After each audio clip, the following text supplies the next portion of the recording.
আসসালামু আলাইকুম, সবাইকে স্বাগত জানাচ্ছি গ্লোবাল ভিউজে। আপনাদের সঙ্গে আছি আমি শরফি দিবা। আজ জানাবো আন্তর্জাতিক গণমাধ্যমে আলোচিত সংবাদ ও বিশ্লেষণ। ইরানের অন্তত ৮টি সামরিক ও পরমাণু অবস্থানে হামলা চালিয়েছে ইসরায়েল। এর জবাবে ইসরায়েলে পাল্টা হামলা শুরু করেছে ইরান। কয়েক ঘন্টার মধ্যে ইসরায়েলে শতাধিক ড্রোন নিক্ষেপ করা হয়েছে বলে নিশ্চিত করেছেন ইরানের প্রধান সেনা মুখপাত্র ব্রিগেডিয়ার জেনারেল এফি ডেফরেন। আল জাজিরা জানিয়েছে, ইরানের রাজধানী তেহরান এবং আশপাশের এলাকাগুলোতে শুক্রবার ভোরে চালানো এই হামলায় ব্যাপক ক্ষয়ক্ষতির খবর পাওয়া গেছে। নিহত হয়েছেন দেশটির সশস্ত্র বাহিনীর chief of staff major general Mohammad Bagheri এবং অভিজাত বাহিনী ইসলামিক রেভলিউশনারি গার্ড কোর বা আইআরজিসির commander in chief general Hossein Salami. ইরানের টেলিভিশন ও সংবাদ সংস্থাগুলো আনুষ্ঠানিকভাবে তাদের মৃত্যুর খবর নিশ্চিত করে বলেছে, তেহরানে আইআরজিসির সদর দপ্তরে হামলার সময় সালামি সেখানে উপস্থিত ছিলেন। হামলায় ফেরেদুন আব্বাসি এবং মোহাম্মদ মেহদি তেহরানচি নামে দুই সিনিয়র পরমাণু বিজ্ঞানীও নিহত হন। ফেরেদুন আব্বাসি ইরানের আণবিক শক্তি সংস্থা AEOI এর সাবেক প্রধান। ইরানের পারমাণবিক কেন্দ্রগুলোর দেখভাল করে থাকে সংস্থাটি। 2010 সালে তেহরানের একটি সড়কে তাকে হত্যার চেষ্টা করা হয়। তখন প্রাণে বেঁচে যান তিনি। নিহত আরেক বিজ্ঞানী মোহাম্মদ মেহদি তেহরানচি তেহরানের ইসলামিক আজাদ বিশ্ববিদ্যালয়ের প্রেসিডেন্ট ছিলেন। তাছাড়া ইসরায়েলি হামলায় গুরুতর আহত হয়েছেন সর্বোচ্চ নেতা আয়াতুল্লাহ আলী খামেনির উপদেষ্টা আলী শামখানি। তবে সর্বোচ্চ নেতা অক্ষত এবং সুস্থ রয়েছেন বলে নিশ্চিত করেছে সংবাদ মাধ্যমগুলো। যেসব স্থানে হামলা হয়েছে এর মধ্যে রয়েছে তেহরান, তাবরিজ, কেরমান শাহ, আরাক, নাতানজ, ইলাম, ইসফাহান ও আহভাজ। এমন সময় এই হামলা হলো যখন ফিলিস্তিনের গাজা ইস্যুতে অগ্নিগর্ভ হয়ে আছে মধ্যপ্রাচ্য। ইসরায়েলের নিয়মিত হামলা চালিয়ে যাচ্ছে ইয়েমেনের হুথি আনসারুল্লাহর নেতৃত্বাধীন সশস্ত্র বাহিনী। ইসরায়েলের আকাশ সীমা এখন আর নিরাপদ নেই। ফিলিস্তিনি প্রতিরোধ যোদ্ধারাও দখলদার বাহিনীর উপর নতুন উদ্যমে হামলা শুরু করেছে। উল্লেখযোগ্য হারে মারা পড়ছে ইসরায়েলি সেনা। তাছাড়া ইসরায়েলে হামলা হবে বলে বারবার হুমকি দিয়ে আসছিল তেহরান। ইরান সমর্থিত প্রতিরোধ অক্ষের কাছে ইসরায়েলের চূড়ান্ত পরাজয়ের শঙ্কার কথা বলে আসছিলেন খোদ ইসরায়েলি বিশ্লেষকরা। এমন এক পরিস্থিতিতে ইসরায়েলি প্রধানমন্ত্রী বেনিয়ামিন নেতানিয়াহু ইরানে হামলার পদক্ষেপ নিলেন যখন পশ্চিমা মিত্ররা একে একে দূরে সরে যাওয়ায় কোণঠাসা হয়ে পড়েছে ইসরায়েল। তার পদক্ষেপকে সব ধরনের আন্তর্জাতিক আইনের লঙ্ঘন, গণহত্যামূলক ও জঘন্য বলে মন্তব্য করে আসছিলেন তারা। শুক্রবার ভোরে হামলার পর ইসরায়েলকে তিক্ত ও যন্ত্রণাদায়ক পরিণতির জন্য প্রস্তুত থাকতে হুঁশিয়ারি দিয়েছেন ইরানের সর্বোচ্চ নেতা আয়াতুল্লাহ আলী খামেনি। সরকারি ইসলামিক রিপাবলিক নিউজ এজেন্সিতে প্রকাশিত এক বিবৃতিতে খামেনি বলেছেন, আজ ভোরে ইহুদিবাদী সরকার আমাদের প্রিয় দেশের বিরুদ্ধে তার নোংরা ও রক্তাক্ত হাত প্রসারিত করেছে। আবাসিক কেন্দ্রগুলোতে হামলা চালিয়ে তার দুষ্ট চরিত্রের সর্বোচ্চ নমুনা দেখিয়েছে। এখন তাদেরকে কঠোর শাস্তির জন্য অপেক্ষা করতে হবে। তিনি বলেন, ইরানের সশস্ত্র বাহিনীর শক্তিশালী হাত থেকে তারা রেহাই পাবে না। আজ ভোরের হামলায় যারা শাহাদাত বরণ করেছেন তাদের উত্তরসূরি ও সহকর্মীরা অবিলম্বে তাদের দায়িত্ব পালন শুরু করবেন ইনশাআল্লাহ।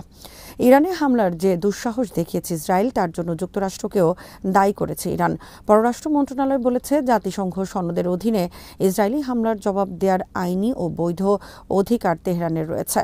মন্ত্রণালয়ের বিবৃতিতে বলা হয়, আমাদের প্রিয় মাতৃভূমির বিরুদ্ধে ইহুদিবাদী আগ্রাসনের বিপজ্জনক ও সুদূর প্রসারী প্রভাব এবং এর পরিণতির দায় ইসরায়েল এবং তার সমর্থকদের উপর বর্তাবে। এই আগ্রাসী পদক্ষেপ যুক্তরাষ্ট্রের সঙ্গে সমন্বয় এবং অনুমোদন ছাড়া হতে পারে না। সুতরাং এর বিপজ্জনক পরিণতির জন্য যুক্তরাষ্ট্র সমানভাবে দায়ী থাকবে। মধ্যপ্রাচ্যে মার্কিন স্বার্থের বিরুদ্ধে বড় ধরনের আঘাত আসতে পারে বলে ধারণা করছেন বিশ্লেষকরা।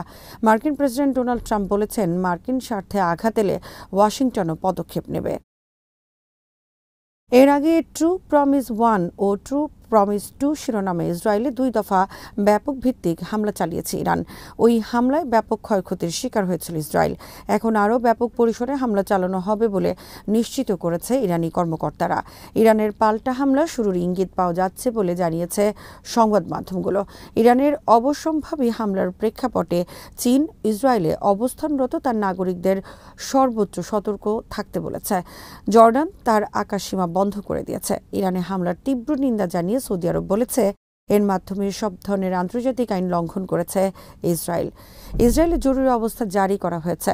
পাল্টা হামলার আশঙ্কায় শুক্রবার সকালে জেরুজালেমে সাইরেন বাজানো হয় বলে জানিয়েছে ইসরায়েলি মিডিয়া।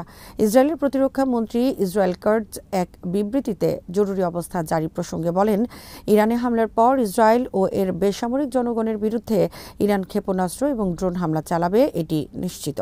ইসরায়েলি সামরিক মুখপাত্রের দফতর থেকে প্রকাশিত এক বিবৃতিতে বলা হয়েছে, স্থানীয় সময় শুক্রবার ভোর ৩টা থেকে পরবর্তী নির্দেশ না দেওয়া পর্যন্ত সারা দেশে সব ধরনের শিক্ষামূলক কার্যক্রম, সমাবেশ ও সরকারি বেসরকারি কর্মক্ষেত্রের কার্যক্রম বন্ধ থাকবে।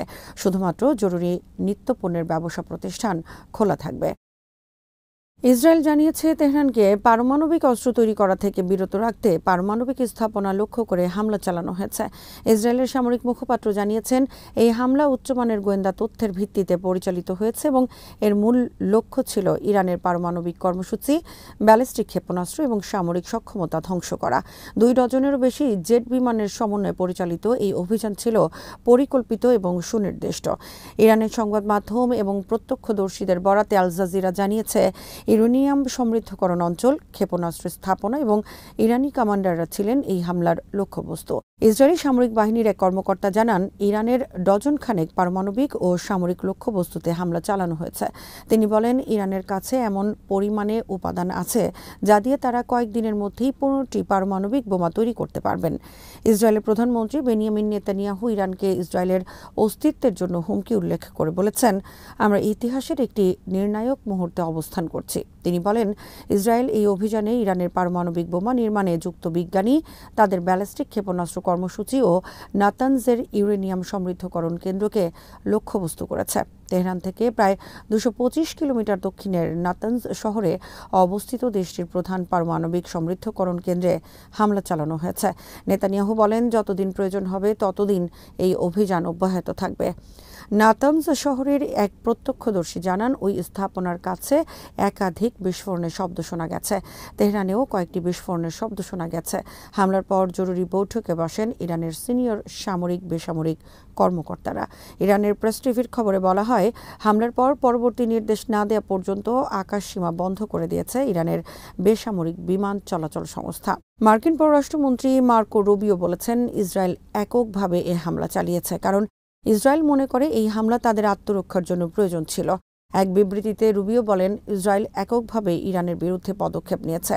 আমরা এই হামলায় জড়িত নই এবং আমাদের শীর্ষ অগ্রাধিকার হল ওই অঞ্চল জুড়ে মার্কিন সেনাদের নিরাপত্তা নিশ্চিত করা। তিনি বলেন, আমি স্পষ্ট করে জানাচ্ছি, যুক্তরাষ্ট্রের স্বার্থ বা কর্মীদের লক্ষ্যবস্তু করা ইরানের উচিত হবে না।